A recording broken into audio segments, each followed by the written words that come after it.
For those I don't have had the pleasure of meeting, my name is Michael Moe. I'm founder of GSV. On behalf of my colleagues at GSV and our partners at Arizona State University, I want to welcome you to our 14th annual ASU+GSV Summit.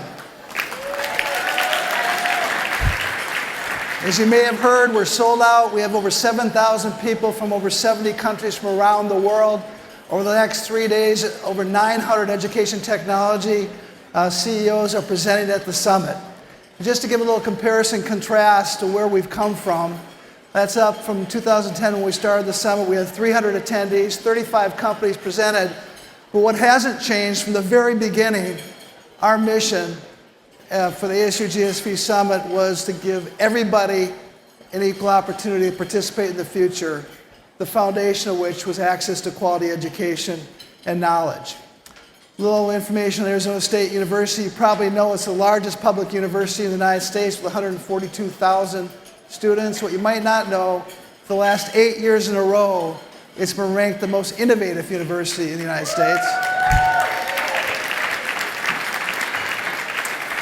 And we've been very privileged at the ASU+GSV Summit to have presidents, prime ministers, captains of industry, celebrities, all come here because they care about accelerating innovation in education.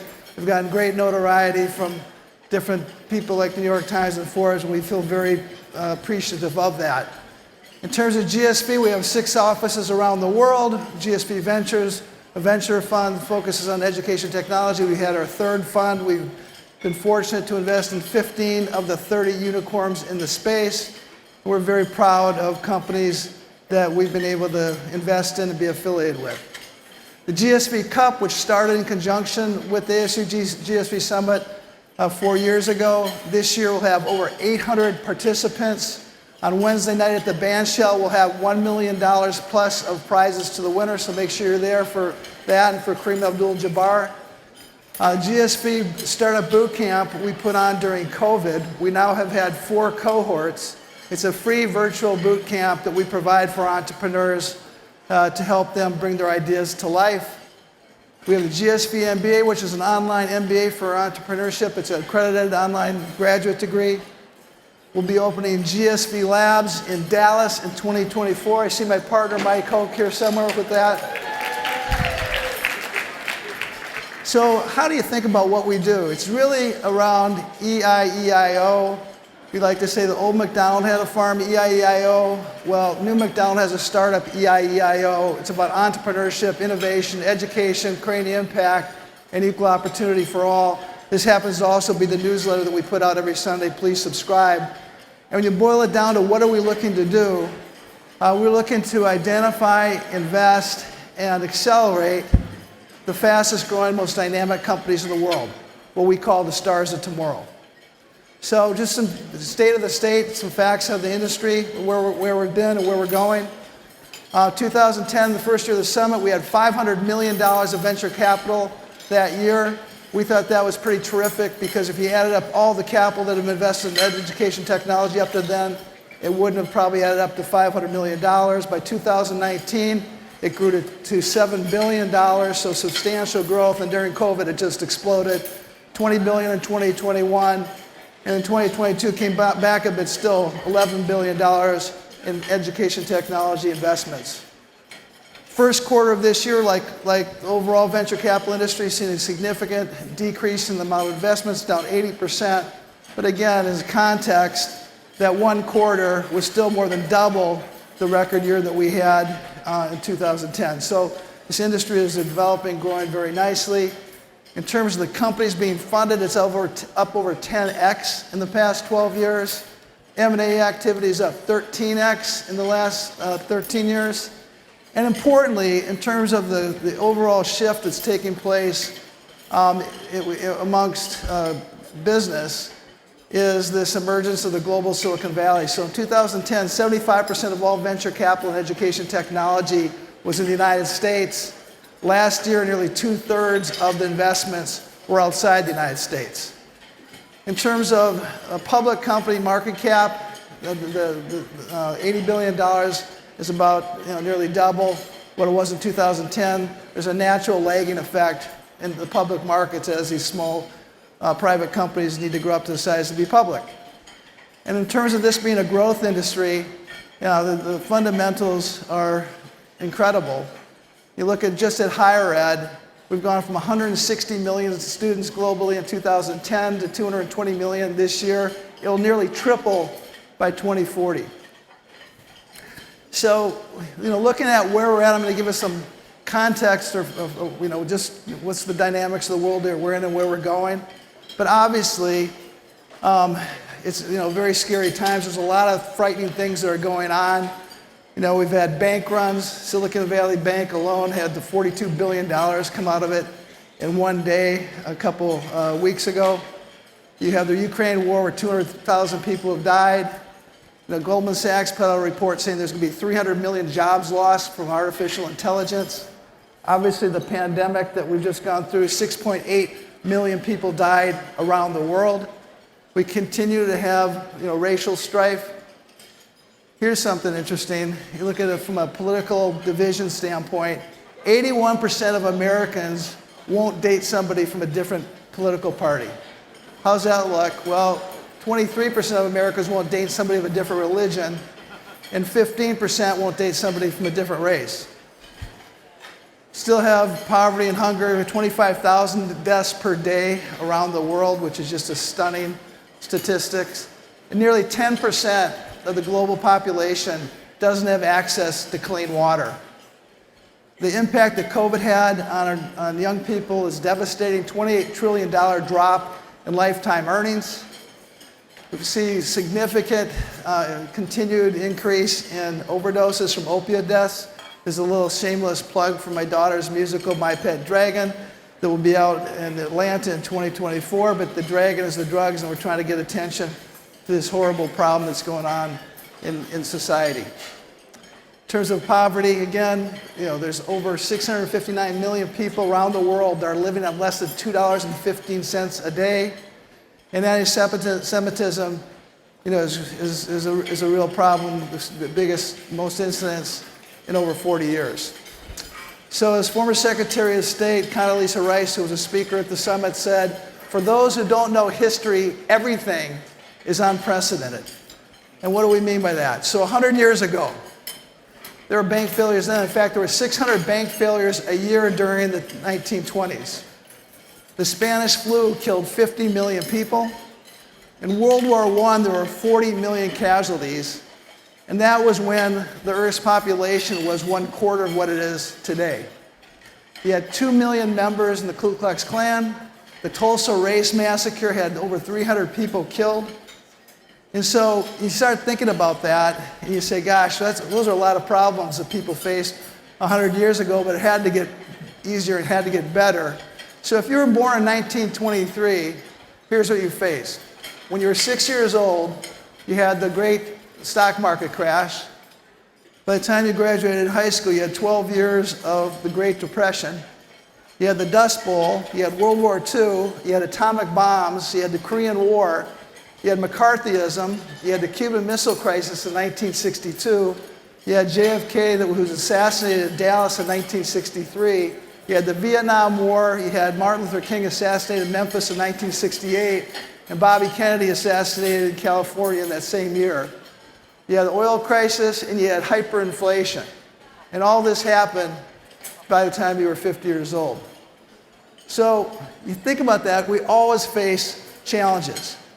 And we've always found a way to go up and to the right. And that's the history of civilization. That's the history of what we're about here in terms of how we fulfill our mission. So not perfect, but progress. In 2020, if you were poor in the United States, 99% of you have had access to electricity, 97% to a mobile phone, 95% to a television, 71% to an automobile. Cornelius Vanderbilt had access to none of those things. So compared to 1923, we're healthier, we're wealthier, and we're wiser.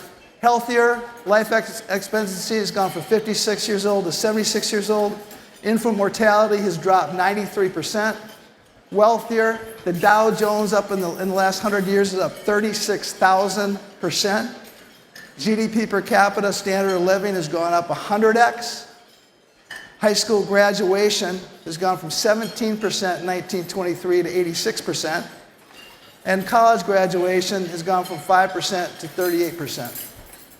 In terms of race, so this is the Canton Bulldogs, the 1923 NFL champions. Here's the Kansas City Chiefs in 2023, a little bit different. In 1923, this is North Carolina, who won the NCAA basketball tournament. This is University of Connecticut this year. University of Connecticut, give it up. 1923 Supreme Court, looks like they could all be brothers from the same family. 2023, this is the Supreme Court, looks much more reflective of what our society looks like. In 1923, there were 0 black congresspeople. Today, there's 60. Women just got the right to vote in 1919. In 1923, there was 3 congresswomen.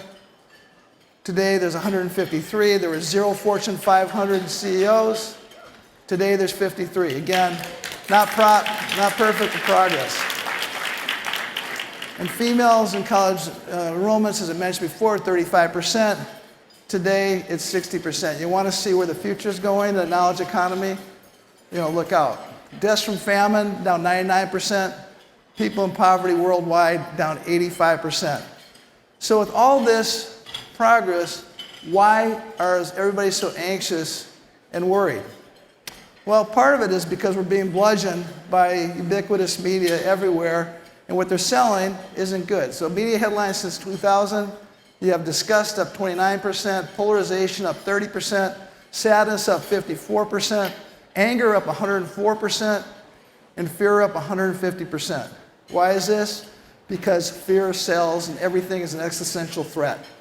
So here's some headlines from the Time magazine, just to point some more of this out. So in 1980, we had toxic waste. In 1986, we had the nuclear meltdown. In 1988, we had global warming. Go back 11 years, we had global cooling. 1999, that was going to be the end of the year by Y2K. Then you had the China bubble in 2011. Then you had China 1 in 2017. Then you had China done in 2020. So clearly, though, over the last 50 years, China has been one of the big global growth stories. And the question is, what is it going forward? So just looking at China and some of the other dynamics of the world, 50 years ago, China and India were about the same from a GDP per capita standpoint. This is a year after Nixon went to China for the first time. And then over the next 50 years, pretty dramatic change, where China is now 6 times larger in GDP per capita than India. And the formula they used to get there is EIEIO. They invested in entrepreneurship, innovation, education, education, impact, and creating equal opportunity for people. Also, the one-child policy gave one child with six adults, and they could focus on that one child to make sure that they were able to get everything they could get. So focus on less than obsess. And what did that result in? Chinese higher education enrollment went from under 1% to 64% today. 770 million Chinese people have gone from poverty to middle class. China, focusing on the industries of the future, has written 4.5 times more white papers on artificial intelligence than the United States and invested 3 times more capital. The Economist said the Chinese century is well underway. Fortune said it's China world. And then the train wreck happened, that's also known as COVID, kind of derailing this. And now we're in a situation, we call it the heavyweight battle between China and India, or Shanghai versus Mumbai. So here's the tail of the tape. So you're looking at demographically, India has a much younger population, 26% under the age of 15. China is much older in converse. In terms of education, as I mentioned, 64% higher ed in China, 31% in India, but India is growing very, very quickly. And both China and India put tremendous emphasis on education, spending 8 times more than the United States in terms of supplementary education. As Bob Sternfels, from the CEO of McKinsey, said, it's not India's decade, it's India's century. And we concur with that. We have gone all in on India in terms of our belief in terms of where that's going. But India is facing a few challenges, but challenges create opportunities. What are some of those challenges? Well, one challenge is only 7% of females in an urban population have independent income in India versus 92% in China. Additionally, when you look at India's per capita of $2,450, if you took the top 25 million people away, it would be $700. So how can this be the case? Well, really, when you look at India, there's three Indias. One is what I call the Europe India, and that's the India that a lot of us think about. They all speak English, they're highly educated, 120 million people, and that's about a GDP per capita of $12,000. Then you have India number two, which I call the Brazil India, more of an emerging India. Some speak English, some education, about 100 million people, 3,000 GDP per capita. And then number three, you have the Africa India. And here they don't speak English, not highly educated, and here it's very poor. But that's the opportunity. So as we think about this emergence of India as a superpower, we think of what can also complement it. So we say what Singapore was to China as a partner, we think Abu Dhabi and Dubai is to India. We call this Abu Dhabi. And so many of you know that Abu Dhabi is the capital of capital. You know, these half a dozen sovereign wealth funds have $1.5 trillion of assets, but it's growing. In fact, by 2025, it's going to generate, they're going to have $500 million per day in cash flow. So this is just a very powerful place in terms of where capital is going to be, but it's much, much more than that. We really think it's a window of the future. Not only does it have the most stunning architecture in the world, but it also is the most forward-looking market in terms of just adopting new technology and trying to position themselves for the future. For example, in 2026, Dubai is going to have air taxis flying around the city. Additionally, geographically, Abu Dhabi and Dubai have 6.8 billion people with an 8-hour flight. You know, India is just a hop, skip, and a jump. So I like to say, what's the nicest city in India? Dubai. So as we go into the brave new world that we're approaching, couple ways to think about it. So we, for several years, been talking about BC, before Corona, and AD, after disease, and that's absolutely kind of foundational here. We think it's that big a change that's taking place. Effectively, what's happened is the future has accelerated the present in many industries, and certainly the digital learning space. So you looked at digital learning before Corona, and we expected it to be a $1 trillion market by 2034. We now believe it's accelerated up to be a $1 trillion market by 2027. So that's a tremendous amount of opportunity that's being created here just the next 4 or 5 years. Last November, the Earth's population crossed 8 billion people. And a child born today, 3 out of 10 are going to live to be 100 years old or more in terms of the brave new world. By 2058, we're going to reach 10 billion people. So I'm going to talk about 10 megatrends that this brave new world contends. One is eastward ho. In the last couple hundred years, it was westward ho in terms of where opportunity is created. Looking ahead, we think it's the east and south. In Africa, 41% of the population, the 1.1 billion population, is under the age of 15 years old. There's 5.3 births per woman. So Lagos, by 2050, is expected to have 40 million people. So compare that to the West, which is becoming a vanishing act. The West is 1.5 births per woman, so we're not creating babies fast enough to replace the population that we have. In Japan, Korea, and China, it's even worse at 1.2 births per children. So in Japan last year, there was 2.5 times more adult diapers sold than baby diapers. Number two, always on. So the average American spends 13 hours a day online. There's 3 billion gamers around the world. They play 2 hours of games a day. Number three, the rise of the middle class. Asia will account for 78% of the global middle class consumption by 2050. There's 1.1 billion middle class Africans expected by 2060. Number four, megatrend friction-free. 5.7 billion people on the internet globally. 6.5 billion smartphones in the world. And everything is smart, smart everything.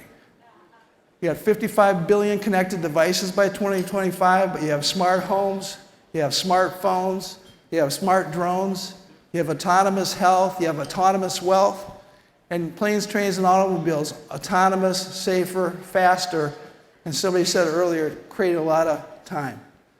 So as we look at this, it is a brave new world. It's a brave new world that we need to be prepared for, but it will create time. We've got to think about how we're going to spend that time in the most productive way for the future of society.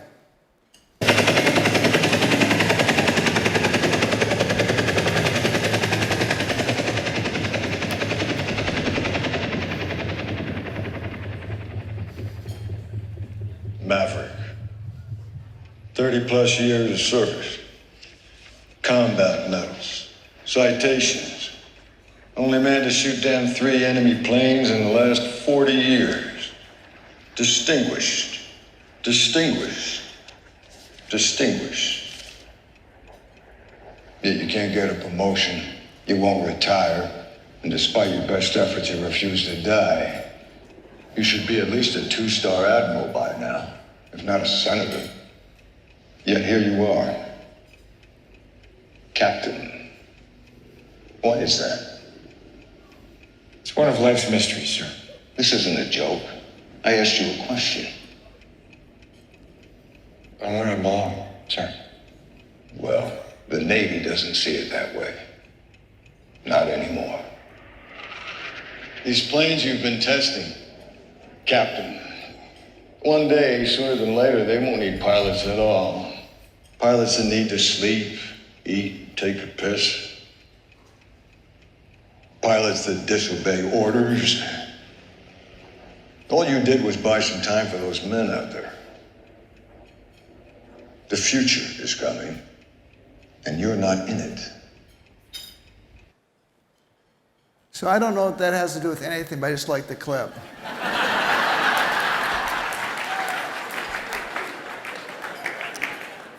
Number 6 megatrend, data rule. What's the data rule? The data rule is he who has the data makes the rules. Data is truly the new gold. When you look at the old balance sheet, it was about property, plant, and equipment. The new balance sheet is about human capital and data. Number 7, free market. Free market is where creators are getting out, they have outlets for their creativity, and consumers have access to free product. 62% of Gen Z intends to start their own business, which I think is an absolutely staggering number. And they have resources available to them to build these businesses that are free, abundantly. Zoom, for example, 350 million users. Most of those users don't pay a dime. WeChat has 78% of China on its communication platform. WhatsApp has 2 billion people. Dropbox, 700 million global users, 180 countries. And so you add this up, it's 10,000 times cheaper to launch an internet startup today than it was 20 years ago. Looking at free access in terms of school opportunity, the homeschool market has grown to 4.2 million students, up 68% since 2019 alone. And charter schools has doubled since 2006. Charter school students has tripled since 2006. Number 8 megatrend, power women, POW.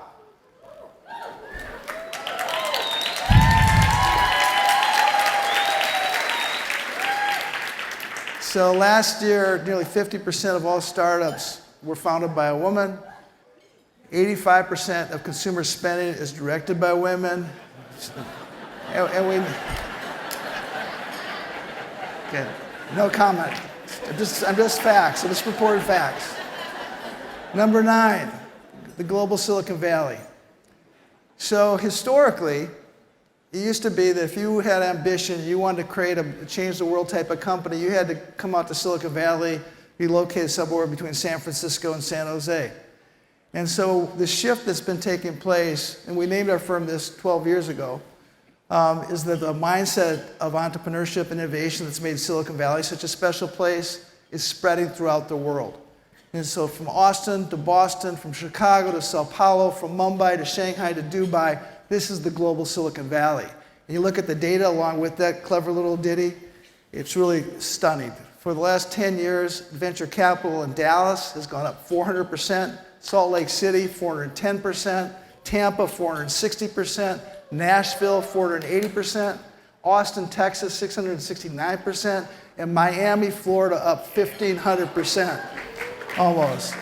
And so if anybody 10 years ago would have told you that Miami was going to be a hot spot for innovation venture capital, that would have been an incredible prediction, but that's in fact what's happened. The fact is people have trouble seeing things that haven't happened before. So when Columbus sailed the ocean blue in 1492 and got on the shores of the Bahamas, the natives there had trouble. They couldn't see the ship because they had never seen that before. So when Brian Chesky had this idea of basically renting your house to strangers on a daily basis, people thought that was absolutely insane. Well, Airbnb has a market value today that's greater than Marriott, Hyatt, and Wyndham combined. You know, there was conventional wisdom. People couldn't believe that anybody would really date people from online that they met online 20 years ago. You know, you'd think that that's kind of creepy. Well, last year, 55% of all couples met online, just 15% met through friends. AirPods, you thought, like, who would ever wear those? You look like a dork. Well, in 2020, it had more revenue for AirPods than Cartier, Ralph Lauren, and Rolex combined. And then there's this conventional wisdom that Google was absolutely unassailable in search. I mean, it was almost like a magic product. And then along came ChatGPT, and that game all changed. So, which is a complete, it's not a megatrend, it's a gigatrend. We'll hear more about that. And generative AI is changing the world as we speak. So yesterday, I'd love to take this for my own credit, but David Blake showed this chart talking about it being the most important chart in 100 years, but I agree with him. I mean, it shows this exponential scale, vertical adoption curve that is made possible through the digital infrastructure and digital natives and all sorts of things, but it's changed the world and we're never looking back. So this is to understand kind of where we're at in this whole innovation cycle. Human capabilities grow in a linear fashion. The technology is growing an exponential curve, and we're here. So that means it's not just blue-collar jobs that are at risk. It's not that white-collar jobs are at risk. No-collar jobs are at risk as well because the technology is replacing the technologist. And just to kind of show you this brave new world we're going in, I'm going to play a little video from Replit. Here we go. Make me an app that lets me record my workouts and publish them.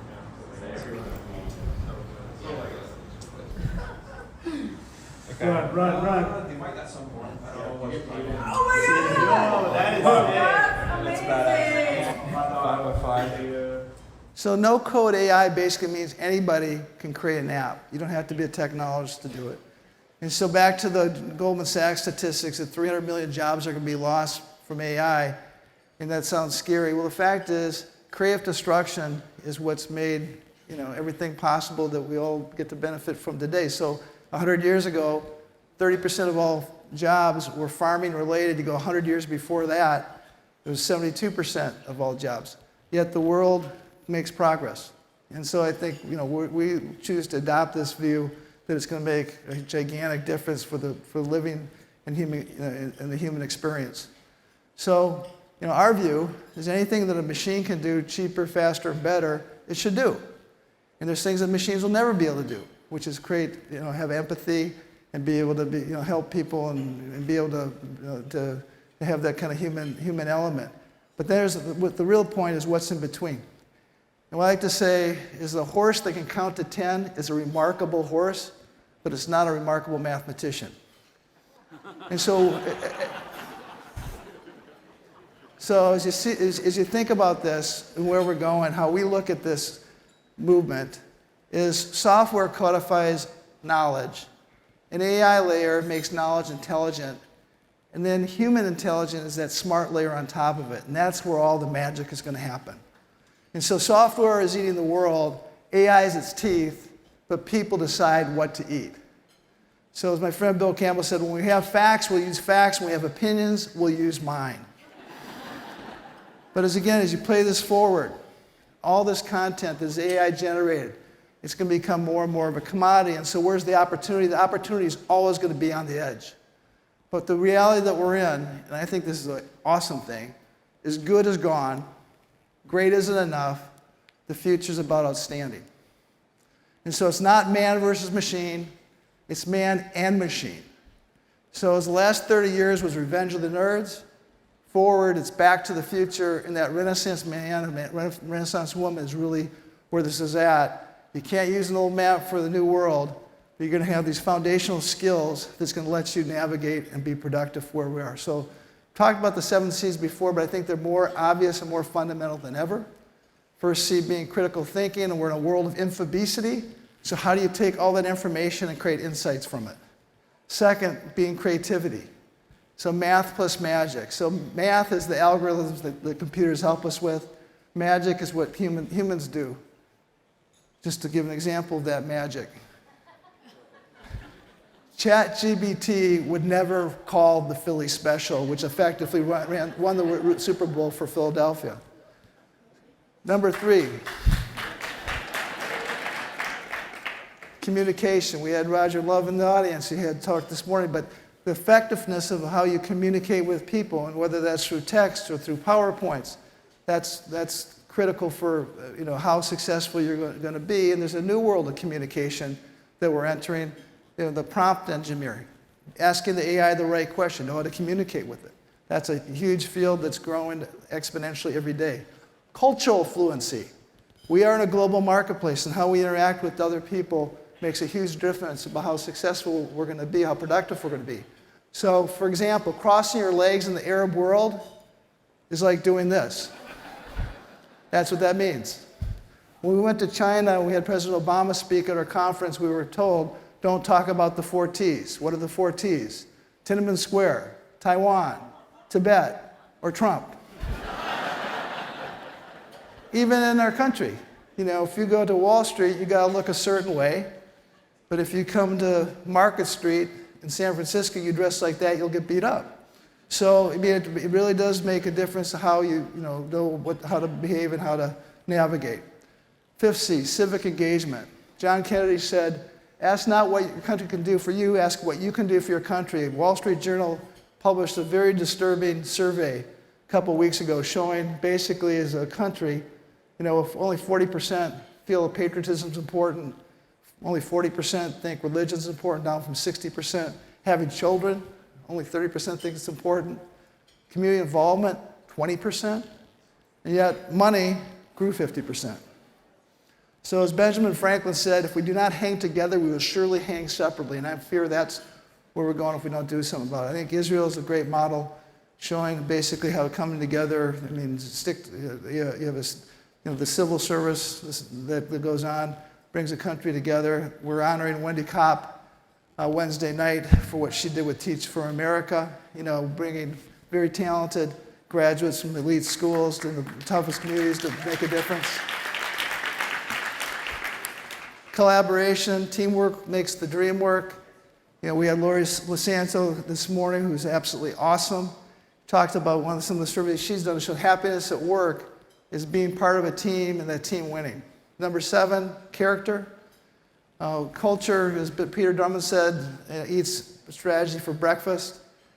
Coach Holtz, who I had the fortune of being a mentor to me, said, do what's right, do your best, show people you care.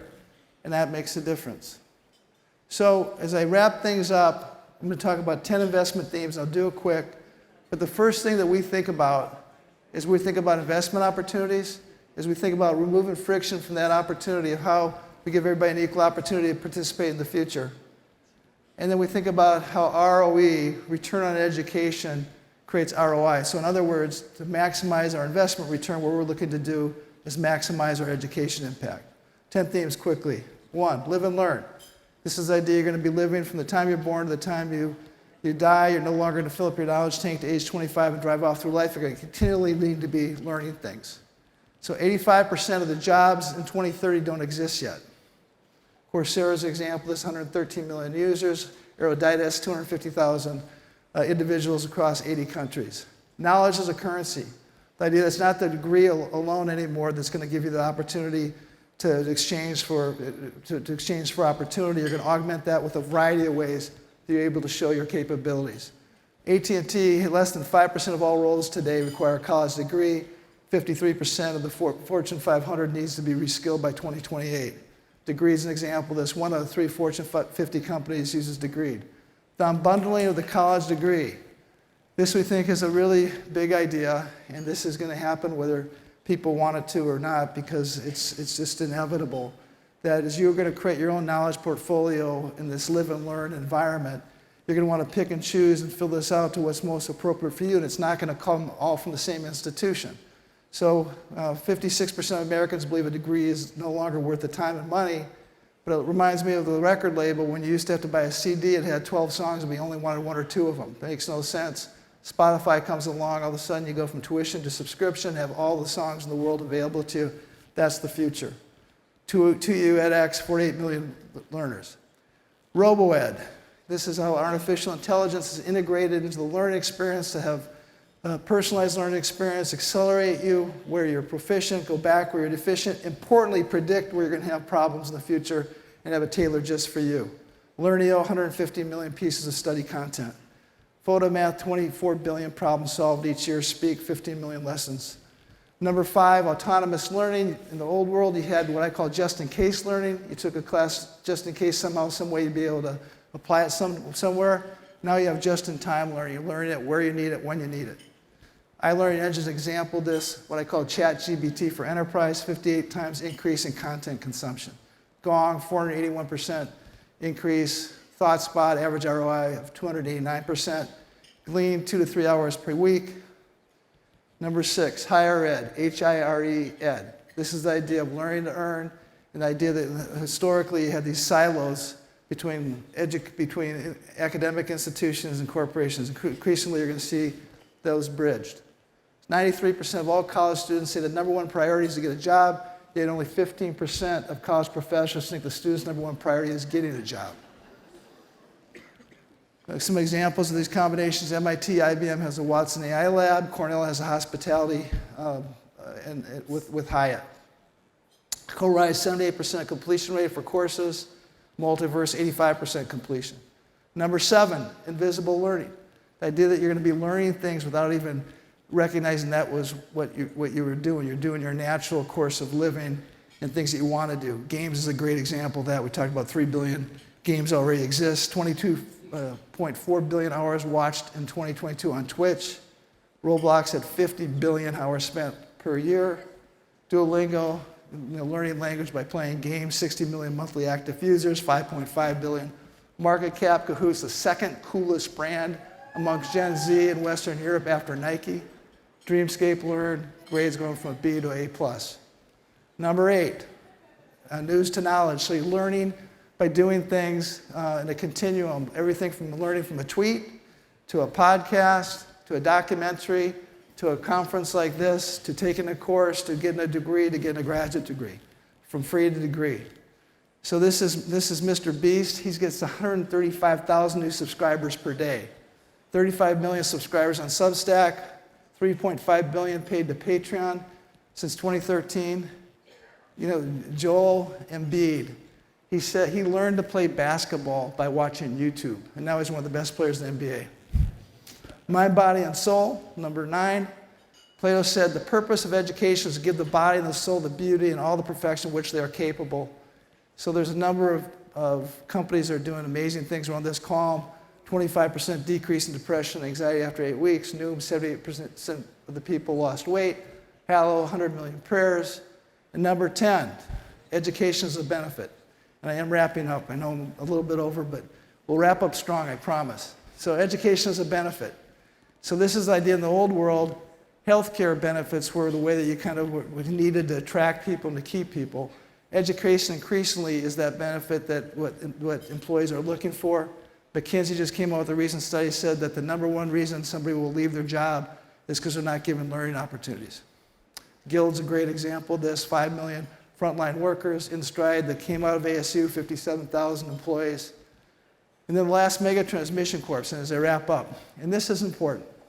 So we really believe that if we are going to change the world for good, and we're going to identify these stars of tomorrow, there's a change that's taking place in the marketplace. And that marketplace is that great entrepreneurs need to have both purpose and profits in what they do. As Mark Twain said, the 2 most important days of your life are the day you were born and the day you find out why. And so you can find meaning through learning, you find purpose through work, And so we think this is so important that we created the 5 Ps, which used to be the 4 Ps, people, product, potential, predictability, and now purpose, because we think those are the key ingredients of these stars of tomorrow, that the great businesses of tomorrow are going to have the ambition of a for-profit and the heart of a not-for-profit. So we're growth investors, but what we really are is values investing. We're companies that have purpose and profits, or I like to say, we're looking to invest in smarts and hearts. And importantly, with that smarts and hearts, as you look at that brain, you look at that heart, there's no skin color, there's no gender. We're looking for the smartest people with the best hearts. And we think that's an important way to be. So as we kind of finish this, going back to the beginning, our goal is to give everybody an equal opportunity to participate in the future, the foundation, which is access to quality education and knowledge. And people, it's very complicated, and people say there's no silver bullet. But I actually do think there's a silver bullet. And that silver bullet is love. Because if we love our neighbor as we love ourselves,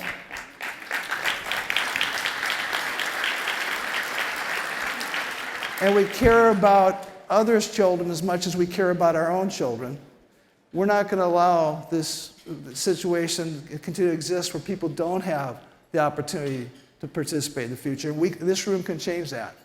So, as we close, all I can tell you is make your dash count, and people are magic. Thank you very much.